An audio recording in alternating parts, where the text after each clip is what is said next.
Ever get curious about something you know you should understand but just never really dug into? That's me with asbestos. Mm. It's one of those things everyone knows is bad, but like, how did we even get here? Well, we're about to find out. We're diving deep into asbestos, its history, the science behind its dangers, and how a group of workers in 1960s New York changed everything. We've got research papers stacked high here, including a fascinating study on those New York asbestos workers, and our expert is ready to break it all down for us, so get comfy. We're traveling back in time to when asbestos was considered like a miracle material. Remember that phrase, once a pipe cover, always a pipe cover? It's a glimpse into the past. We found it in our 1964 study, and it speaks volumes about, like, the asbestos industry back then. Imagine a job so secure, working with a material so sought after that it was practically a guaranteed career for life. You see, asbestos wasn't always infamous. It had these unique properties that made it incredibly useful, resistant to heat, fire, even chemicals. It was like the go-to for insulation in countless industrial uses because it seemed like the perfect solution to so many challenges. Okay, so it was strong, versatile, but what exactly were we dealing with? I mean, it's not like there's just one kind of asbestos, Mm. right? You're right. There are actually six main types that were used commercially. Think of them in two categories, serpentine and amphibole. Chrysotile is the most common, falling under serpentine. You might have seen it in old insulation or building materials. Then there are the amphiboles with names like amosite and chrysotillite. They were used in shipbuilding, insulation, even brake pads to give you an idea of their perceived durability. Wow, so this stuff was everywhere. But something tells me those fancy names come with a catch. What made these different types of asbestos so dangerous? It all comes down to their structure. Picture microscopic fibers, each one incredibly strong and thin. They could be woven, packed tightly, and they wouldn't burn. This made them seem ideal for things like insulation and fireproofing. It all sounds almost too good to be true, right? Like, at what point did we realize, wait a minute, this miracle material might be a problem? Hmm. And that's where our 1964 study on those New York asbestos workers comes in. It's like the moment the danger of asbestos really slammed into public awareness. This study by Dr. Irving Selikoff, it was groundbreaking. It tracked over 1,500 workers, many who, handled asbestos directly. What Selikoff found, it really sent shockwaves through the scientific community. Okay, so what exactly did this study uncover that was so groundbreaking? Well, Selikoff's research revealed a strong link between asbestos exposure and serious diseases. We're talking lung cancer, gastrointestinal cancers, and this rare and aggressive cancer called mesothelioma. It affects the lining of the lungs and chest. Before this study, the risks weren't fully understood, but Selikoff's findings, they painted a pretty grim picture. So before this study, people were just kind of in the dark about the health risks. That's scary. So let's break down these diseases a bit more. What exactly happens when someone develops an asbestos-related illness? One of the most common is asbestosis. Imagine your lungs slowly becoming scarred and stiff, making each breath a struggle. And what's alarming is that asbestosis can occur at lower exposure levels than previously thought. Some cases have been documented with exposures below 5 fiber years. 5 fiber years. Remind me again what that means exactly. Right, so it's a measure of cumulative asbestos exposure. It combines the level of exposure with the length of time exposed. Imagine a worker exposed to a high concentration of asbestos fibers, but for like a short period, versus someone exposed to lower levels over many years.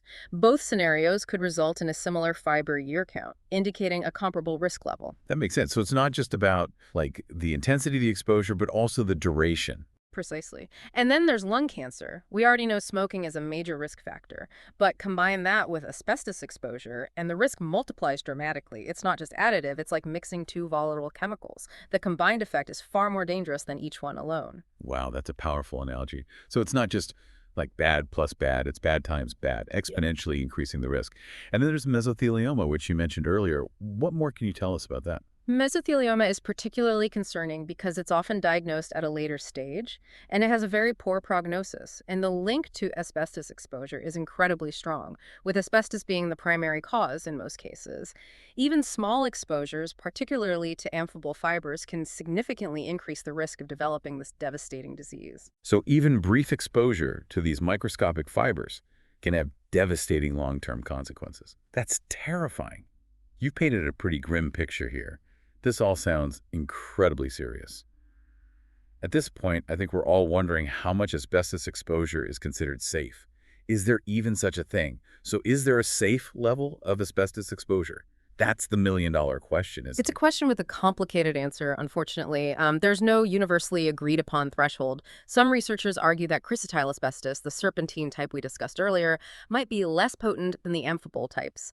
Others disagree, pointing to studies linking even low-level chrysotile exposure to mesothelioma. So even that seemingly safer type of asbestos might not be safe at all. That's unsettling. But you mentioned low-level exposure. Didn't this mostly affect people who work directly with asbestos? It was certainly a higher risk for those individuals, no question. But remember how we talked about asbestos being everywhere? Construction materials, insulation, even some consumer products? Many people were exposed without even realizing it. Okay, that makes sense. So someone could have been exposed, maybe in their childhood home or school, and not even know they're at risk until decades later. Exactly. And that's what makes this such a complex issue. We're still learning about the long-term consequences of low-level exposure. And when it comes to lung cancer, things get even murkier. There's a big debate about whether you need to have asbestosis to develop asbestos-related lung cancer, or if asbestos exposure alone is enough. Hold on, back up a bit. You're saying there's debate about whether asbestos alone can cause lung cancer, separate from asbestosis. It's a point of contention, especially when you factor in smoking. If someone was exposed to asbestos and also smoked, it becomes incredibly difficult to tease apart the causes. Did the asbestos alone cause the cancer? Did it exacerbate an existing risk from smoking? These are questions scientists are still grappling with. I imagine that makes it tricky from a legal standpoint too, right? If someone's suing a company for asbestos exposure, but they were also a smoker. Absolutely. Proving causation is incredibly difficult in these cases. And it's one reason why this issue remains so important and relevant even today. There's a lot we still don't know. And the implications for public health, legal battles, and individual lives are enormous. You've given us a lot to think about today. We went from asbestos with that to, wow, this is way more complex than I realized. Hmm.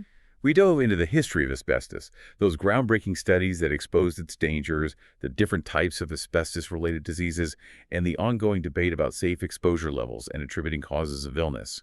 It's a lot to unpack, but understanding the history and science is crucial to making informed decisions about, our health and the environment. So with so many buildings still containing asbestos, what are the implications for, public health today? And how can we learn from the past to prevent future asbestos-related illnesses?